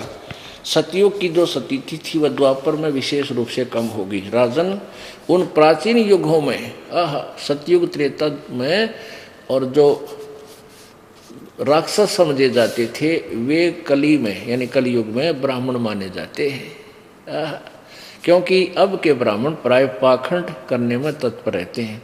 दूसरों को ठगना, झूठ बोलना और वैदिक धर्म कर्मों से अलग रहना कलयुगी ब्राह्मणों का स्वाभाविक गुण बन गया। अब इनका तो कहना है कि भैया तो स्पष्ट होगी, अब सतयुग वालों की पोल पाटगी वह दुर्गा की पूजा करें, दुर्गा का ब्रह्म पूजा करो, और ब्रह्म का वो परम पूर्ण ब्रह्म की पूजा करो, उसके लिए कोई तत्वदर्शी संत की खोज करो। बोलो सतगुरुदेव। नमस्कार माता जी। नमस्कार बेटे जी, आपका शुभ नाम क्या है? मेरा शुभ नाम गीता डागर। आप जी कहाँ से आए हैं? जी मिलकपुर, नई दिल्ली, नजफगढ़ के पास। आप संत रामपाल जी महाराज जी से दीक्षा लेने से पहले क्या भक्ति साधना करते थे? जी हम हिंदू समाज से हैं, जाट हमारी ये जाति है। हम हनुमान की पूजा करते थे, व्रत तीर्थ सब करते थे, जो भी भैया हिंदू धर्म में होता है सारी पूजा करते थे। देवी देवताओं की भी करते थे, पितरों की भी करते थे, सबको मानते थे, श्राद्ध भी निकालते थे। अभी आपने बताया कि आप हनुमान जी की, देवी जी की श्राद्ध निकालते थे, व्रत करते थे। ये भक्ति साधनाएं करते हुए आपको क्या लाभ प्राप्त हुए? जी लाभ की बजाय मेरे को इतनी हानि हुई कि मेरे को कैंसर हो गया। उसके दौरान मेरे को सारे हॉस्पिटलों के चक्कर लगाने पड़े। ब्रह्म शक्ति में गई, उन्होंने भी कैंसर बताया। उसके बाद माता चंदन देवी में गई, उन्होंने भी कैंसर बताया, वहाँ भी मेरा ऑपरेशन किया। फिर उसके बाद मैं BL कपूर में गई, उन्होंने भी मेरा ऑपरेशन किया, उन्होंने भी मेरी पूरी हड्डी निकाल दी, किसको कैंसर है। आप जी को संत रामपाल जी महाराज जी के बारे में कैसे पता चला? संत रामपाल जी महाराज जी के बारे में हमको हमारे पड़ोस में नाम ले रखा था। हमारे परिवार में एक उन्होंने सभी सदस्यों ने उन्होंने बताया मेरे बेटे को, संत रामपाल जी महाराज की शरण में जाओ, वहाँ पर तुम्हारी मम्मी का कैंसर का रोग ठीक हो जाएगा। फिर मेरे बेटे ने अपने मन में संकल्प लिया, फिर मेरी रिपोर्ट करवा के ले आए, तो रिपोर्ट मेरी नॉर्मल आई। फिर अगले दिन मेरा बेटा मेरे को संत रामपाल जी महाराज की शरण में लेके गया, और फिर मेरे को नाम दान दिलाया, और मेरे बेटे ने भी लिया, और उसने इसकी भगतमती ने भी लिया। हमारे को पूरे परिवार को लेकर मेरा बेटा हमको नाम दिला के लाया। जो मन में सोचते हैं संत रामपाल जी हमारा पूरा आगे तक गए, एक भी काम नहीं रुकने देते। संत रामपाल जी महाराज जी से नाम दीक्षा लेने के बाद आपको क्या लाभ प्राप्त हुए? इस संत रामपाल जी महाराज जी का नाम लेने के बाद मेरे कैंसर की बीमारी ठीक हुई, और नहीं उसके बाद मैं कोई भी दवाई ले रही उस दिन के बाद, और नहीं मैंने कोई टेस्ट करवाया, और पूर्ण परमात्मा मिले, हमको ज्ञान मिला, परमात्मा ने दया करी। ये संत रामपाल जी महाराज जी ने मेरे को आशीर्वाद दिया, पर बेटा आप ठीक हो जाओगे, आपके कोई कैंसर नहीं है। उसके बाद मैंने टेस्ट भी नहीं करवाया, आज तक एक भी टेस्ट नहीं करवाया। उससे पहले के टेस्ट करवाए हुए हैं, उसके बाद मैंने कोई टेस्ट नहीं करवाया। आशीर्वाद देने के बाद सत रामपाल जी महाराज जी ने बोला था, बेटा एक बार एम्स में जाके अपना दिखा लो। फिर एम्स में गए, हम तो एम्स वालों ने बोला इसकी मतलब हड्डी चेंज कर देंगे। फिर मैंने संत रामपाल जी महाराज जी से अरदास लगाई, परमात्मा वे ऐसे एम्स वाले ऐसे बोल रहे हैं। संत रामपाल जी महाराज बोले, मैं मना कर रही थी, लेकिन संत रामपाल जी बोले, महाराज जी एक बेटे एक बार जाओ, अब की बार पूर्ण परमात्मा कबीर साहब आपका ऑपरेशन करेंगे। उसके बाद आपने कोई भी मतलब दवाई की ज़रूरत नहीं पड़ेगी लेने के लिए की। संत रामपाल जी महाराज ने जिस दिन मेरा ऑपरेशन हुआ एम्स में, पर संत रामपाल जी महाराज मेरे साथ आके खड़े हो गए। मेरे बेड के पास। और संत रामपाल जी महाराज बोले, बेटा आप बहुत चिंता को मत करो, आपका ऑपरेशन मैं खुद करूँगा, कोई डॉक्टर नहीं करेगा, मैं करूँगा खुद आपका ऑपरेशन, और आप बिल्कुल ठीक हो जाओगी।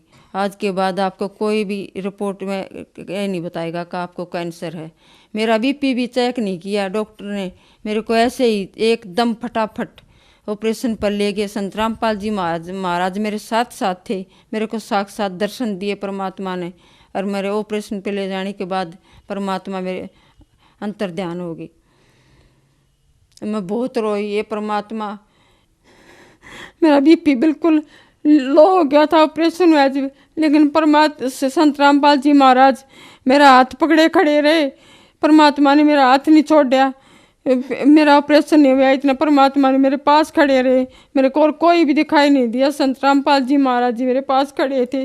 और डॉक्टरों ने भी कहा कि भाई ये पेशेंट तो ख़त्म हो चुका था, लेकिन भाई पता नहीं किसका तो पर क्या होया, हमने तो ऑपरेशन करते ये देख लिया था कि ये पेशेंट तो ख़त्म हो गया, इसका तो बीपी भी नहीं है, बिल्कुल भी कति 0 उस पर जा रहा है, और इसको कहीं भी कैनुला भी नहीं लग रहा था। संत रामपाल जी महाराज ने ये सब इतने चमत्कार दिखाए भगत जी, मैं बता भी नहीं सकती सर। परमात्मा ने मेरे पर रात को भी मैं आए थे परमात्मा, मैं सो रही थी, सो भी नहीं रही थी और जग भी नहीं रही थी, आधी नींद में थी, जब भी मेरे पास आके खड़े हो गए संत रामपाल जी महाराज, बेटे कल तेरा ऑपरेशन हो जाएगा, तेरा नया पैर लगा दूंगा। परमात्मा आए और मेरा ऑपरेशन कराया, संत रामपाल जी महाराज जी ने मेरा ऑपरेशन कराया, और मेरे साथ में मेरे खड़े थे, मैंने बिल्कुल जैसे संत रामपाल जी महाराज सत्संग में जाते हैं वैसे सफ़ेद कपड़े पहने और मेरा हाथ पकड़े खड़े रहे। आपने बताया कि आप संत रामपाल जी महाराज जी से नाम दीक्षा लेने से पहले तीर्थ व्रत शेरावाली माता की पूजा करते थे, हनुमान जी की पूजा करते थे, और आज समाज में बहुत सारे ऐसे श्रद्धालु हैं जो तीर्थ व्रत करते हैं, शेरावाली माता की पूजा करते हैं, हनुमान जी की पूजा करते हैं, तो क्या ये पूजा करने से उनको लाभ प्राप्त होंगे या नहीं? नहीं, कोई लाभ प्राप्त नहीं होंगे उनको। हमने भी कोई भी ऐसा काम नहीं छोड़ा जो हमने नहीं किया, लेकिन कोई भी लाभ नहीं मिला। लाभ के बजाय इतनी हानि होगी कि हम इतनी मुसीबत में आ गए, हम सर बता भी नहीं सकते, कितनी परेशानियाँ उठनी पड़ी हमने बेहद। एक ऐसे संत रामपाल जी महाराज जो कि अभी जेल में हैं, लेकिन जेल में होते हुए भी दिन प्रतिदिन उनके भक्तों की संख्या बढ़ती जा रही है, संत रामपाल जी महाराज जी की लोकप्रियता बढ़ती जा रही है, और श्रद्धालु संत रामपाल जी महाराज जी से दिन प्रतिदिन ज़्यादा से ज़्यादा जुड़ते जा रहे हैं। इसके पीछे क्या कारण है? इसके पीछे ये कारण है जी, संत रामपाल जी महाराज जो वेद शास्त्रों में ज्ञान है वो बताते हैं, कैंसर जैसी भयंकर बीमारी भी ठीक हो जाती है नाम लेने से, और घर में जो कलह क्लेश होता है वो भी दूर हो जाता है, कोई नशा करता है वो भी दूर हो जाता है। हमारे घर में कोई नशे को हाथ टच भी नहीं करता, हाथ भी नहीं लगाता, इसीलिए लोकप्रियता बढ़ती जा रही है। संत रामपाल जी महाराज से लाखों भगत जुड़ रहे हैं। आपने बताया कि आपको कैंसर था, तो कोई आपके पास कोई कैंसर की रिपोर्ट हो तो ज़रा आप हमारे दर्शकों को दिखाइए। सर ये रिपोर्ट है, सभी बहन भाई देख सकते हैं कि मेरे को कैंसर था, ये रिपोर्ट में यहाँ पर टेस्ट में लिखा हुआ है। एक ये रिपोर्ट है, इसमें भी कैंसर। एक ये रिपोर्ट है जिसमें मेरे को ट्यूमर आया था टेस्ट करवाने के बाद, सभी देख सकते हैं, ये सब के सामने है जी। ये कैंसर की रिपोर्ट सब देख सकते हैं मेरी, ये फाइल मेरे हाथ में है, ये सब इतने टेस्ट करवाए मैंने इतने हॉस्पिटलों में सारे में, ये सब पूरी फाइल भरी हुई है जी। जो संत रामपाल जी महाराज के नाम दान लेने के बाद मेरी कैंसर की बीमारी ख़त्म होगी, ये रिपोर्ट मैं सब भगत समाज को दिखाना चाहती हूँ। ये मेरे हाथ में ये रिपोर्ट है, सब देख सकते हैं, इसमें रिपोर्ट बिल्कुल नॉर्मल आई थी नाम दान लेने के बाद। ये सब भाई बहन देख सकते हैं, मेरे को अब कोई भी बीमारी नहीं है, परमात्मा ने मेरे को ऐसा आशीर्वाद दिया था, मेरी कैंसर की इतनी भयंकर बीमारी बिल्कुल ठीक हो गई है, ये सभी देख सकते हैं। ये मेरे पास ये रिपोर्ट है। अब मैं संत रामपाल महाराज की रजा से मेरे सब मैं बिल्कुल ठीक हूँ। नहीं मैं कोई भी दवाई खाती, एक भी टेबलेट नहीं लेती मैं इस बीमारी की। आप जन समुदाय को क्या संदेश देना चाहते हैं? जी मैं जन समुदाय को ये संदेश देना चाहती हूँ, जिस भी भाई बहन को कोई भी कष्ट हो, संत रामपाल जी महाराज की शरण में आके नामदान लो और अपना कल्याण करवाओ। यदि कोई संत रामपाल जी महाराज जी से नाम दीक्षा लेना चाहे तो वो कैसे संत रामपाल जी महाराज जी से नाम दीक्षा ले सकते हैं? जी संत रामपाल जी महाराज से जुड़ने के लिए संत रामपाल जी महाराज का 7:45 पे शाम को सत्संग आता है। उसके नीचे एक पट्टी आती है, उस पे सतलोक आश्रम के सभी नंबर लिखे हुए हैं। उन नंबर पे फ़ोन लगा के वहाँ जाके नामदान ले और अपना कल्याण करवाएं। धन्यवाद। सत साहिब। बोलो सतगुरुदेव की जय हो।